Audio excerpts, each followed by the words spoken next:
कुरुक्षेत्र में कल से बीजेपी अपना चुनाव प्रचार शुरू करने जा रही है और जिसे लेकर के कृषि मंत्री कर्णपाल ने इंडिया न्यूज हरियाणा से खास बातचीत की है। इस बातचीत में क्या कुछ उन्होंने कहा, आइए सुनते हैं। विधानसभा के चुनाव का शंखनाद कल से भाजपा कुरुक्षेत्र से करने जा रही, तो वैसे भी कर्म भूमि भी है, रणभूमि। सर, कल से जिस तरीके से जो विधानसभा आने वाले चुनाव है शंखनाद कुरुक्षेत्र से हो रहा है, तो क्या कहना चाहेंगे सर? देखिए, बहुत ही अच्छा है। और अब जब भी हमने कुरुक्षेत्र से शंखनाद किया है तो निश्चित तौर से भारतीय जनता पार्टी की सरकार बनी है और इस बार भी निश्चित तौर से भारतीय जनता पार्टी की सरकार बनेगी। इसमें सर जैसे भी पीछे बड़े लेवल की मीटिंग हुई, उसमें ये भी कहा गया कि उनकी टीम के द्वारा और आरएसएस भी बीच में मंथन कर रही है, जिसकी रिकमेंडेशन आएगी टिकट उसी को मिलेंगे। कुछ विधायकों के टिकट कट भी सकते हैं ताकि एक अच्छी आउटपुट आए भाजपा की। देखिए, आरएसएस हमारा मात्र संगठन है, लेकिन आरएसएस कभी किसी चीज़ में हस्तक्षेप नहीं करता। टिकटों के वितरण में, इस प्रकार के काम में कभी आरएसएस मतलब कोई हस्तक्षेप नहीं करता। टिकटों का निर्णय जो है वो हमारा हाईकमान ही करता है और हाईकमान ही अब की बार भी करेगा।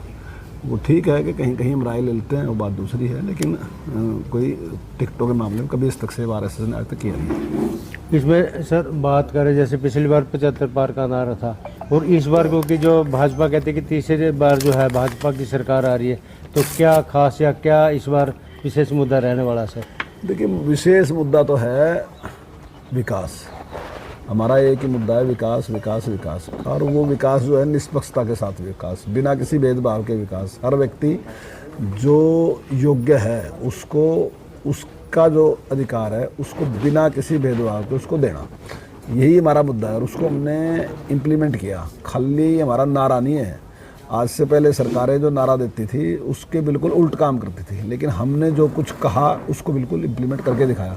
जब हमने कहा कि हरियाणा एक हरियाणवी एक, तो मैं समझता हूँ कि शायद हमें भी पूरा कॉन्फिडेंस नहीं था जो हम सरकार में ही थे कि हम इसको पूरी तरीके से इस प्रकार इम्प्लीमेंट कर सकें। लेकिन योग्य नेतृत्व होने से और मनोहर लाल जी ने जिस प्रकार से इस सारे को इम्प्लीमेंट किया, आज नहीं, अगर आप किसी और से, मैं तो सरकार का मंत्री हूँ, लेकिन सरकार से नहीं, आप बिना सरकार के बल्कि हमारे विरुद्ध से भी अलग से बात करोगे तो वो भी ये कहेगा कि भाई ये कमाल कर दिया कि आज किसी के साथ ना विकास में भेदभाव है ना रोजगार में भेदभाव है।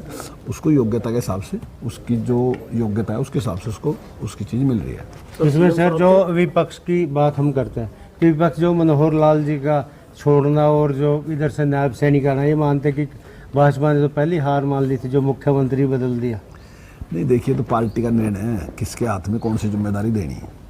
मैं समझता हूँ कि केंद्र को यह जरूरी लगा होगा कि हरियाणा एक छोटा प्रदेश है, मनोहर लाल जी से ज़्यादा काम लिया जाए, केंद्र में काम लिया जाए, पूरे देश का काम लिया जाए, तो उन्होंने इस प्रकार का निर्णय लिया। और जब मनोहर लाल जी बने तब भी उन्हीं लोगों ने निर्णय लिया, आज भी उन्हीं लोगों ने निर्णय लिया, उन्हीं लोगों ने नायब सैनी जी का निर्णय लिया। तो ये तो पार्टी का जो हाईकमान है उसने सोचना ना किसको क्या जिम्मेदारी देनी। जो टीम का कैप्टन है ना वो फैसला करेगा ना कौन आदमी कहाँ खेलेगा, कौन कहाँ नहीं खेलेगा। अगर खिलाड़ी अपने आप स्वयं फैसला लग गया करने के भी मैं तो यहाँ खेल लूँगा, मैं आप कहीं खेल लो चाहे, तो फिर तो टीम नहीं जीत सकती ना। टीम जब जीतती है जब कैप्टन निर्णय करता है। तो जो कैप्टन निर्णय किया कि कौन कहाँ खेलेगा उसका फैसला उन्होंने किया और हम अनुशासित कार्यकर्ता हैं, जो जिम्मेदारी संगठन देगा तो वो करेंगे। तो इस बार क्या मानने की इस विधानसभा में आपके बारे में इंडिया न्यूज हरियाणा के दर्शकों को क्या कहना चाहेंगे जो विधानसभा के चुनाव आने वाले हैं? देखिए, मैं यही कहना चाहूँगा कि निश्चित तौर से लोगों को जागरूक करना चाहिए और लोगों ने कांग्रेस की जो कार्य पद्धति है वो देख ली, बहुत लंबे टाइम तक देखी और स्वयं लोगों का ही कॉन्फिडेंस समाप्त हो गया था। हरियाणा में तो जनता भी इस बात को मानती थी कि जिसकी सरकार है काम उसका होगा, दूसरे का काम ही नहीं होगा। आप लिस्ट तो उठा के देखो ना जी, हमारे से पहले लिस्टें उठा के देखो, आप देखोगे नौकरियों में एमएलए के बच्चे हैं, एमपीओ के बच्चे हैं, मंत्रियों के बच्चे हैं, उनके बच्चे लगते थे बड़ी बड़ी नौकरियों में। आज आप देख लो 10 साल है और 10 साल में आप देखोगे तो आपको कोई बच्चा दिखता ही नहीं, ना मंत्री का दिखता है, ना एमएलए का दिखता है, ना एमपी का दिखता है, किसी का दिखता नहीं। तो ये निष्पक्षता का है ना, तो इससे कॉन्फिडेंस बढ़ा। देखिए, सबसे ज़्यादा जरूरी है कि जो आम आदमी है ना जी, उसके अंदर ये कॉन्फिडेंस होना चाहिए कि जो मेरी सरकार है, ये सरकार केवल किसी पार्टी की सरकार नहीं, मेरी सरकार है। 3.25 करोड़ लोग ये सोचेंगे मेरी सरकार है और जब ये सरकार है तो ये मेरे साथ बेइंसाफी नहीं कर सकती, ये मेरे साथ न्याय करेगी। तो वो न्याय का जो हौसला दिया ना वो हमने 10 साल में दिया, उन्होंने उस हौसले को खत्म करने का काम किया। तो लोगों को ये विचार करके ही वोट पोल करना चाहिए। और जिस प्रकार से डेवलपमेंट की, मैं दावे के साथ कहता हूँ पिछली सरकारों के मुकाबले 10 गुना ज़्यादा डेवलपमेंट हुई, और जो जरूरी काम थे लगभग हमने या तो पूरे कर दिए और या वो प्रोसेस में होने लग रहे। उन्होंने हसीस कृषि मंत्री कंवरपाल गुर्जर जी जिन्होंने बड़े विस्तार से बताया कि आने वाला समय भाजपा का है और तीसरी बार भाजपा सरकार बनाएगी।